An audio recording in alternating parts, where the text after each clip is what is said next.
I did what I could, and I could what I did on that exam. Anything. We bless the Lord. Understand? And what couldn't be did not be done because it could have did. And we praise God. I've packed my bags, I've sold my house, and I'm on my way home to sweet, sweet Jamaica. Let's normalize saying, you know what? There's no shame in it. I'm going to pack up and I'm going to go back to my home country because this is not working out. It's okay. Let's be honest. For years, the dream was simple. Go foreign, make money, send barrels, build back home. But now, something is shifting. More Jamaicans are returning home after living in the US, Canada, and the UK. And that's not because they failed, because they chose peace. So today, we are talking about it. Is moving back to Jamaica giving up or waking up? Watch this compilation of videos of people sharing their experiences, and then I will be back with more commentary. As you watch, make sure you subscribe to our channel, and full credit goes to the original creators of these videos we are about to react to. Thank you. Today somebody said to me, so are you happy to be? I said, yes. Someone said, let me ask you if I'm happy to be back in Jamaica. Yes, I'm really happy. You must say that is so. I'm happy to be back. Am I as settled as I would love to be? No. But I am much more settled than if I just come yesterday or today. I love it here. I have absolutely no regrets coming back to Jamaica. And I even said it to him. I said when I came back, it was the right timing. Perfect timing. Yeah. Me migrate. Me leave Jamaica again. For the start over. And for set up shop. A lie you tell. Lie you a tell. Alright, so me stay. Me the day which part me there. And my sister Jamaica going with things. And me not see why I'm supposed to do somewhere else and not enjoy my own country. We're not gonna do that, okay? Foreign and migration are for young people. That's for young people. That are for people who never wet them foot outside of Jamaica before. But glad say that was a long time ago. Right now, jam down my thing there, right? So that's the truth. You know, it's okay if you pack up from foreign and go back to your yard. It's okay. It's okay if you've migrated and you decide that this is not working out. I am going back to Jamaica. Nothing is wrong with that. And we need to normalize people doing that instead of staying in a foreign country and suffer. It makes no sense for us to stay in a foreign country if we're not doing well. And doing well doesn't necessarily mean that you have a house, you have a car, you have a good job. Doing well also means that you're not coping mentally. You're just not happy. It doesn't matter what you do. It doesn't matter who you're around. You're not happy. Now, the other day, somebody told me that, somebody that we both know, that person decided to go back home. And I said, good for her. Good for her. Because if you're really not happy here, if you're not getting the kind of job that you want, you come to Canada and you just realize it doesn't matter what you try. It doesn't matter what kind of qualifications you have. You've gotten certified here in Canada. You have your qualification from back home in Jamaica. Listen, sometimes we have master's degrees and we can't get a good job over here. If you realize that you're not getting back to the status after 4 years, 5 years, the kind of lifestyle that you used to live in Jamaica, you're not able to do that in Canada or the United States, go back home. A lot of us come here and we leave house, we leave car, we left good jobs. Our kids were in private schools, the best of the best in Jamaica. And we come here and we're just not getting that standard of living. Even though you might have a job, you might, be able to buy a house, but that standard of living that you had in Jamaica, that good job that made you feel like, oh, you're actually meeting your targets and meeting your goals in terms of, your career. You have to start all over from scratch. And sometimes even after 4 or 5 years, you're still not there. Let's normalize saying, you know what? There's no shame in it. I'm going to pack up and I'm going to go back to my home country because this is not working out. It's okay. There's no shame in it. Pack up and just go back home. Nothing wrong with it. So pack up and come back home. I've packed my bags, I've sold my house, and I'm on my way home to sweet, sweet Jamaica. The brain dump is over. We're bringing it all back home. There's no way we can see Melissa take such advantage of our country and don't go back and fix her up. We are never, ever going to abandon our parents. Not a country like Jamaica that gave us so much, or that gives us so much. Pride, joy, resilience, strength, happiness, best food, everything. Guess what? Yeah, man. If you can go back, go back. However you can do. Whatever help you can give. Because Jamaica instilled in us everything that everybody want. And it have a born in you. Like a true Jamaican. Yeah? So Jamaica, my sweet, sweet Jamaica. Here I come. 45 years long enough. I'm coming back home. Why you moving back to Jamaica, not in there Jamaica? Please stop it. When you see people decide that they want to return home, you don't know what their life was like when they decided to move to a big foreign. Some of them realize that they were sold a dream and this is not the right path for them. Realizing that something doesn't work for you and taking action and making a real decision to dial back and then do what I need to do to make my life work for me. That is big, that is bold. We need to applaud people when they realize and find out that something doesn't work for them and they're going to make a change, rather than sit there in silence and because of what people are going to say, they decide not to live their lives the best way that they see fit.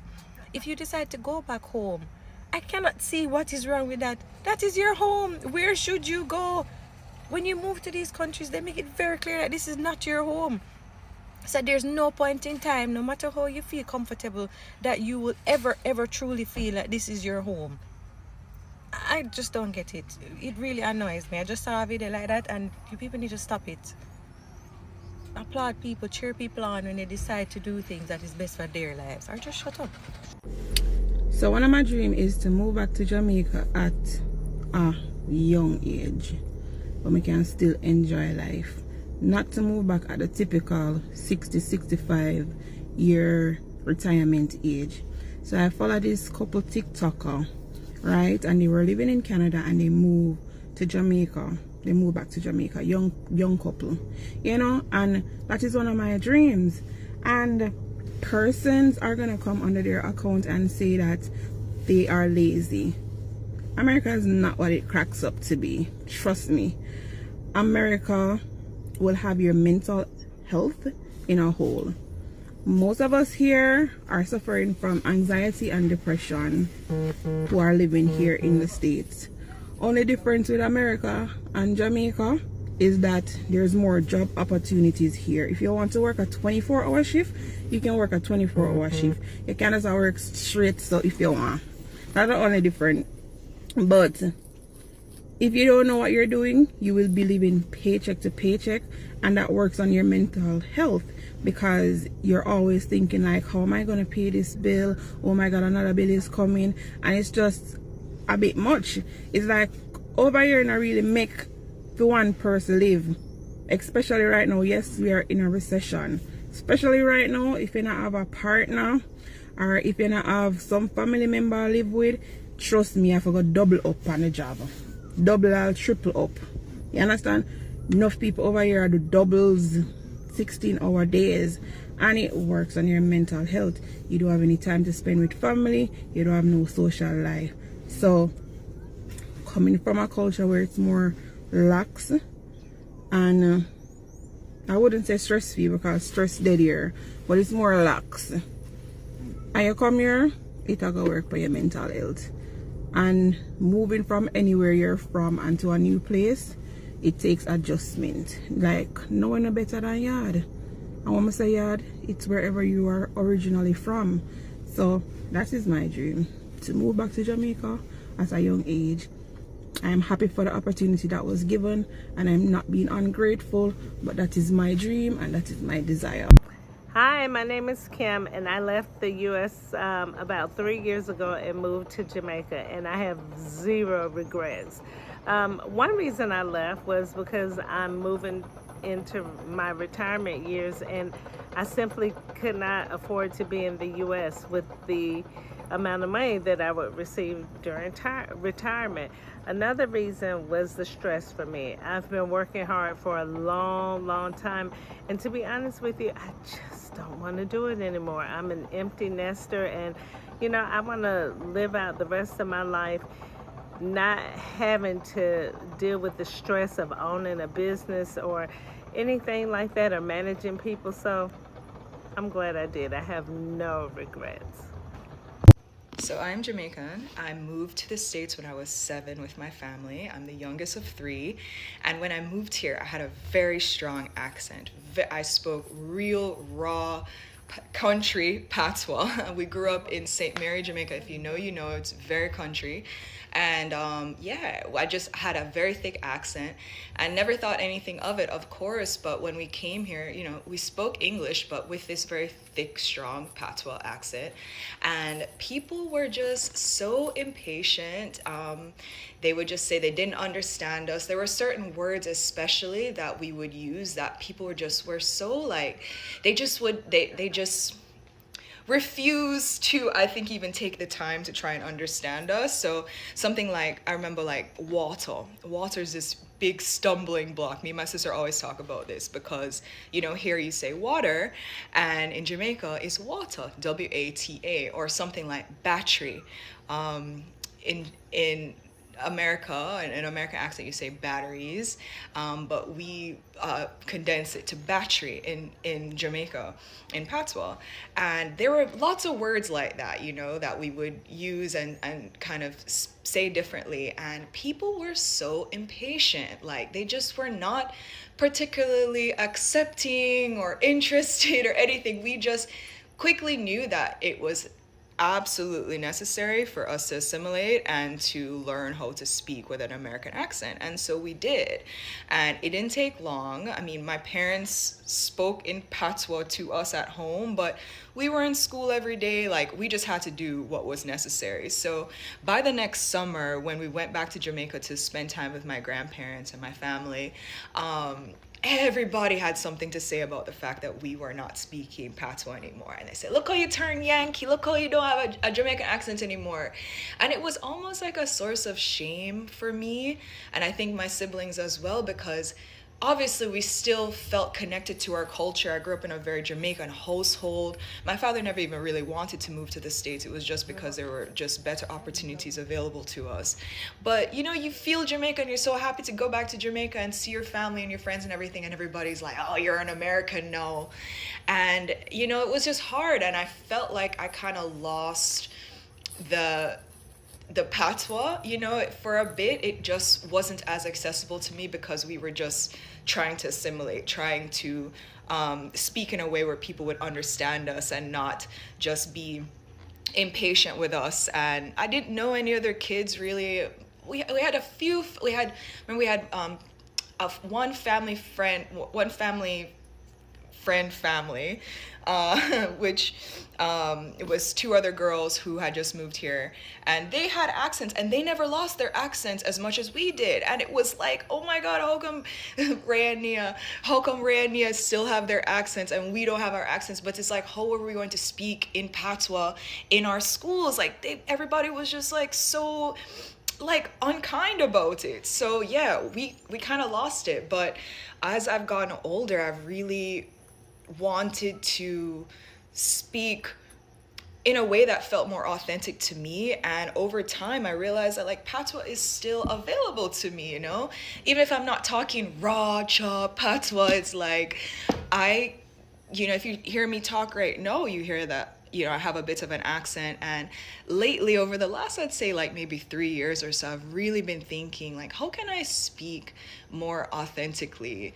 And I feel like when I'm talking, I have these two different routes I can take at all time. Like I could say water, or I could say water, or I could, anytime enunciating my T's, or even the tone that I use and stuff. It's not something that I have to actually think about, but depending on who I'm talking to, or depending on what I'm talking about, patois is available to me, or a more American accent is available to me. And I remember growing up, people say, "Oh, talk patois." It's like, I can't just talk patois to you. Like I need to be talking about something that makes it come out naturally. Like if I'm talking again to another Jamaican, or if I'm very upset, or if I'm talking about Jamaica, my accent will come out inevitably. But lately I've kind of been realizing that it's all kind of becoming one thing, and I want to just speak one way and never think about it, and just do what feels authentic to me. And lately, yeah, it has felt more Jamaican. I got upset about something on Saturday night. I was talking to my friends, and I had one of my friends in the car was Jamaican, and so it felt okay, or it felt natural or normal for me to kind of speak more patois, I think, because she was there. I wasn't even thinking about it, but it was just coming out like that.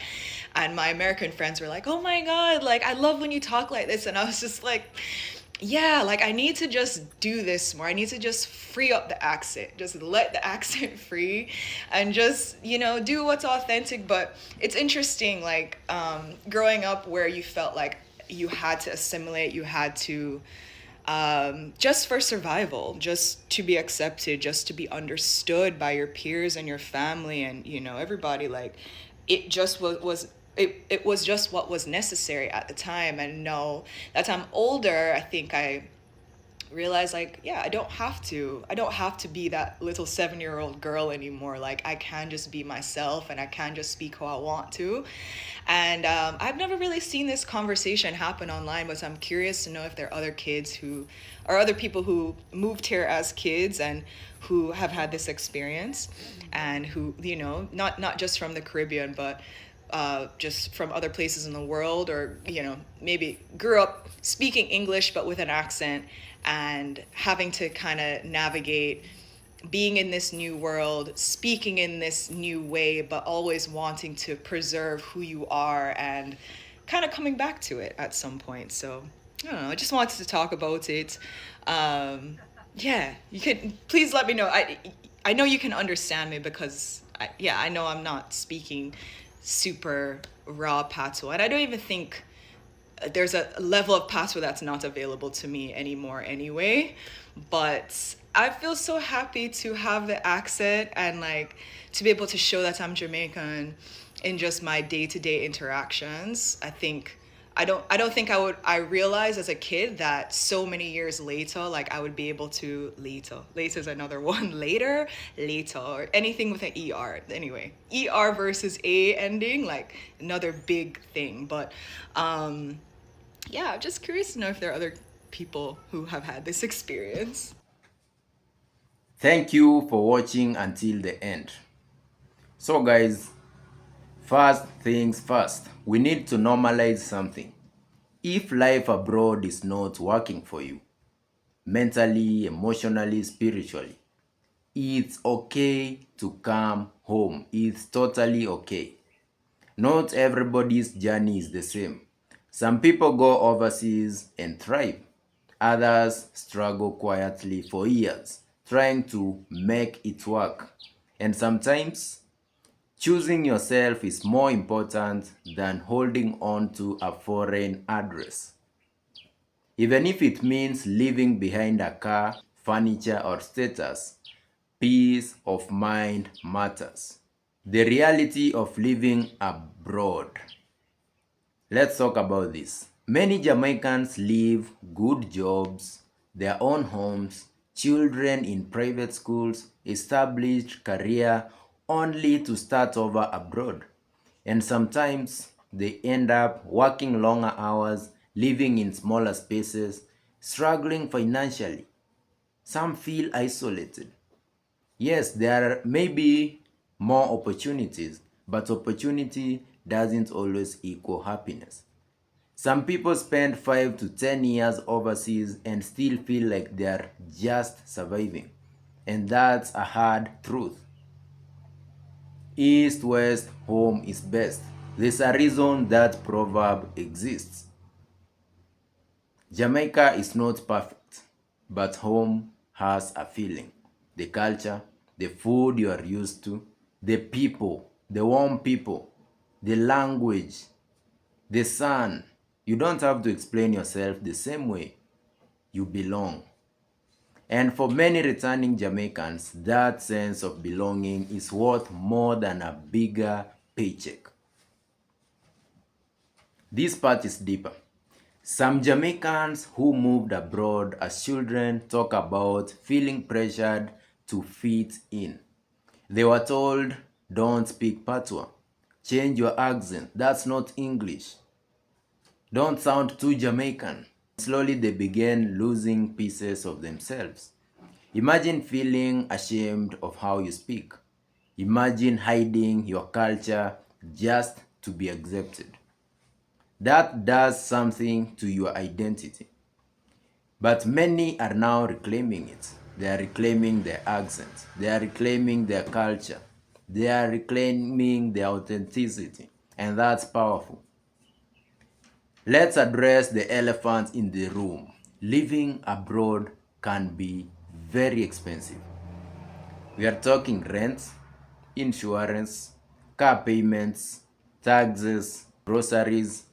Yes, salaries might be higher, but so is the cost of living. And many people end up living paycheck to paycheck, working 2 jobs, missing family time. You feel burnt out, anxiety, depression, loneliness. Because when you are constantly working just to survive, where's the life?